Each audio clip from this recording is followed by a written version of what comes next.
Body odor basics. Do I really smell that bad?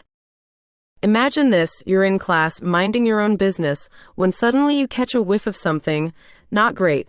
You do a quick sniff check on yourself, please let it just be the person next to me. And nope, it's you. Your underarms have betrayed you, and now you're spiraling. Do I smell bad? Can everyone tell? Relax. First, you're not alone. Everyone has body odor. It's as normal as getting pimples or stressing about test scores. Second, we're here to help. In this epic, laughter-filled journey, we're going to figure out why teens get extra sweaty, break down how deodorant and antiperspirant can save your pits, and share tips for staying fresh, even when you feel like your sweat glands are working overtime. Let's dive in. Fair warning, we're going to talk about puberty. Don't run away. It's responsible for a lot of weird body changes, and sweating is just one of its many gifts. When you hit puberty, two types of sweat glands come into play. Eccrine glands, which are the ones you've had since you were a baby.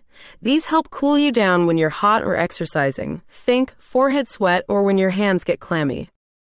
Apocrine glands, which basically wake up during puberty. These are located in fun places like your armpits and groin, and they produce a thicker kind of sweat. Why does that matter? Because this is the sweat connected with body odor. Here's the kicker. Sweat itself doesn't stink. That's right, sweat is mainly water, salt, and other harmless stuff. The awful smell happens when bacteria on your skin mix with sweat.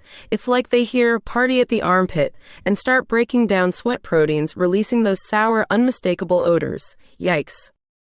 So sweating is normal, body odor is normal, and deep breath, we can handle this. Here's why teens might feel like they smell way worse than kids or adults. Your apocrine glands are in overdrive right now. They're producing sweat that contains fats and proteins, and bacteria cannot get enough of it. They feed on it, break it down, and produce smelly byproducts. This is especially noticeable in sweaty, warm areas like your armpits, classic. Your feet, hello stink central. Pretty much anywhere where your skin folds and gets less ventilation. Lovely, right? If you've ever been surprised by how bad you smell after gym class, or when you stress sweated through a presentation, it's not your fault. Puberty makes it worse because it's a combo of hormonal changes and biology. But don't panic, we have tools to fight back. Alright, let's tackle the million-dollar question. Should you use deodorant, antiperspirant, or both? What's even the difference? Deodorant is for odor. It works by killing bacteria on your skin, bye-bye funk makers, and masking smells with fragrances like fresh aqua or tropical breeze, whatever those are supposed to smell like. Antiperspirant is for sweat. It reduces how much you sweat by temporarily blocking your sweat glands with aluminum-based ingredients. Less sweat equals fewer bacteria parties equals less stink. Think of them as teammates. If your main issue is odor, deodorant alone might do the trick. If you're an extra sweaty human, like during sports or test day stress, antiperspirant will be your best friend. You can also find combo products with both deodorant and antiperspirant in one easy swipe. Pro tip: antiperspirants can be bought at the store without a prescription, or you can get a stronger one from your doctor. Some antiperspirants stop sweat better than others. Clinical strength ones are the strongest but cost more. They work better than regular ones and are easier on your skin than the ones from your doctor. The main ingredients in antiperspirants are salts. Clinical strength ones have more of these salts, up to 20%, compared to regular ones, about 10%. There are also aluminum-free antiperspirants, but they don't work as well. Prescription antiperspirants usually have aluminum chloride hexahydrate, which works really well, but it can irritate your skin if you don't use it right. For underarm sweat, you need about 10% to 15%, and for sweaty hands or feet, stronger ones, about 30% are needed. Experts say to start with regular antiperspirants, then try stronger ones if needed, until you find the one that works for you. Now that you've picked your weapon of choice, deodorant, antiperspirant, or both, it's time to talk about actually using it. Most people are doing it wrong. Here's how to do it right. Apply it after a shower. Your skin should be clean and dry for the best results. If you slap it onto sweaty or dirty armpits, it's like trying to put a band-aid on a puddle, gross and not very effective. Use antiperspirant at night. This is a game changer.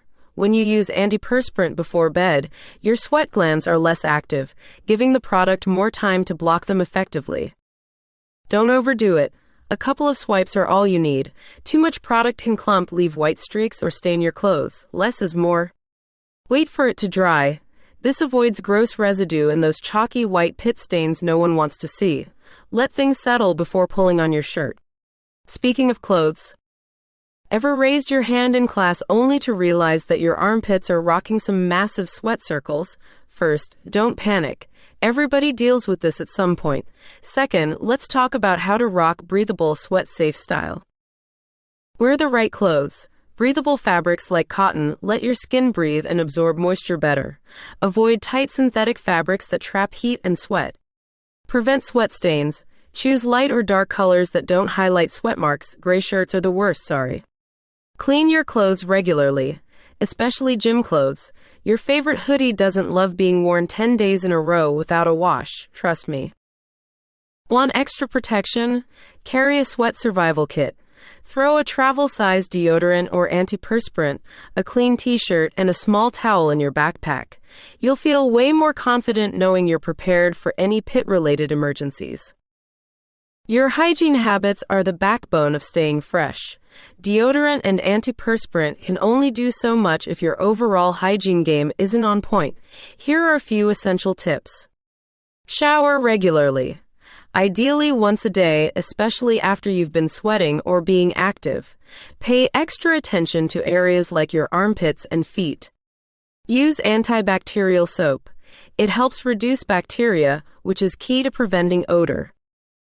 Wash your clothes frequently. Don't let sweat or bacteria build up in your fabrics. That's a one-way ticket to smell town. Stay hydrated.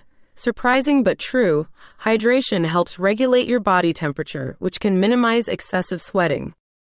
If you're active in sports or gym class, consider keeping bonus essentials in your locker: deodorant, body wipes, clean socks, or even a mini cologne or body mist for a spritz of freshness. Let's not ignore the awkwardness of body odor moments. They're real and they're hilarious. Once they're over anyway. Remember, every single human has had embarrassing, sweaty moments like raising your hand in class and realizing your pits are betraying you. That not-so-fresh whiff after gym class, no matter how hard you try to ignore it. Wondering if someone's coughing is secretly their way of calling out your funk. Here's a pro move: laugh off the awkwardness. People are usually too focused on their own lives to notice, and even if someone does, it's not the end of the world. Everyone's been there. The more you own it, the less embarrassing it feels. At the end of the day, body odor is just another part of life. It's nothing to be ashamed of, and it definitely doesn't define you. What does matter is taking steps to feel comfortable and confident in your skin and your smell. When you take care of yourself, whether it's showering regularly, wearing deodorant, or investing in some sweat-proof clothes, you're saying, "I've got this." Confidence isn't about never sweating. It's about knowing you can handle it when you do. And honestly, if you've got a little funk now and then, so what? Perfection is overrated. You're human, you're growing, and you've got better things to stress about, like what's for lunch. All right, my sweat warriors, we've covered it all. Why you sweat more as a teen, how bacteria create body odor, and how deodorant and antiperspirant can be your lifesavers. We also tackled how to manage sweat stains, maintain good hygiene, and even laugh through awkward moments. So, the next time you catch yourself wondering, do I really smell that bad? You'll know exactly what to do. Take care of your pits, laugh off the struggles, and go conquer your day funk-free and fabulous.